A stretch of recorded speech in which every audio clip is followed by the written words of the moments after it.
I like puzzles. I like solving things. I love CSS battles. You have an image and then you have to recreate it in HTML and CSS. The beauty of it is that you have to do it in the least number of characters. The challenge, the problem solving, anything that has to do with mystery, I need to solve this. Hi, I'm Mariya Rose. I did the full-time web development course, batch 680 of Melbourne. I was in the construction industry. I was a civil engineer with a master's degree in quantity surveying. This was a career-changing move. Once I started Wagon, everything just fell into place.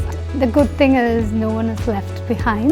The teachers are there to support you at any point if you're really struggling. I'm really glad that I made that switch. Wagon has been really supportive in that sense. If you're thinking about joining Wagon and making the career transition, just trust yourself.